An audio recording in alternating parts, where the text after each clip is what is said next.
नमस्कार दोस्तों, आज मैं आपके लिए एक छोटी सी कहानी लेकर आया हूँ। हमें उम्मीद है कि आपको ये कहानी बेहद अच्छी लगेगी। दोस्तों, अकबर को शिकार का बहुत शौक था। वे किसी भी तरह शिकार के लिए समय निकाल ही लेते थे। बाद में वे अपने समय के बहुत ही अच्छे घुड़सवार और शिकारी भी कहलाए। एक बार राजा अकबर शिकार के लिए निकले। घोड़े पर सरपट दौड़ते हुए उन्हें पता ही नहीं चला और केवल कुछ सिपाहियों को छोड़कर बाकी सेना पीछे रह गई। शाम घिर आई थी। सभी भूखे और प्यासे थे और समझ गए थे कि वो रास्ता भटक गए हैं। राजा को समझ नहीं आ रहा था कि वह किस तरफ जाए।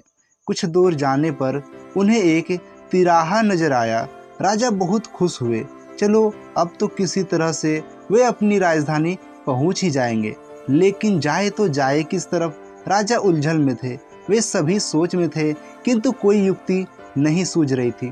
तभी उन्होंने देखा कि एक लड़का उन्हें सड़क के किनारे खड़ा खड़ा घूर रहा है। सैनिकों ने जब यह देखा तो उसे पकड़कर राजा के सामने पेश किया। राजा ने कड़कती आवाज में पूछा, ऐ लड़के, आगरा के लिए कौन सी सड़क जाती है? लड़का मुस्कुराया और कहा, जनाब, ये सड़क चल नहीं सकती तो ये आगरा कैसे जाएगी? महाराज, जाना तो आपको ही पड़ेगा। और यह कहकर वह खिलखिलाकर हंस पड़ा। सभी सैनिक मौन खड़े थे।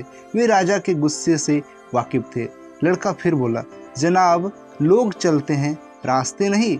यह सुनकर इस बार राजा मुस्कुराया और कहा, नहीं, तुम ठीक कह रहे हो। तुम्हारा नाम क्या है? अकबर ने पूछा। मेरा नाम महेश दास है महाराज, लड़के ने उत्तर दिया। और आप कौन है?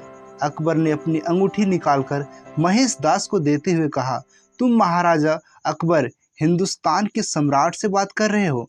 मुझे निडर लोग पसंद है। तुम मेरे दरबार में आना और मुझे ये अंगूठी दिखाना।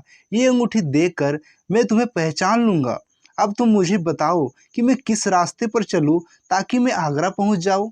महेश दास ने सिर झुकाकर आगरा का रास्ता बताया और जाते हुए हिंदुस्तान के सम्राट को देखता रहा।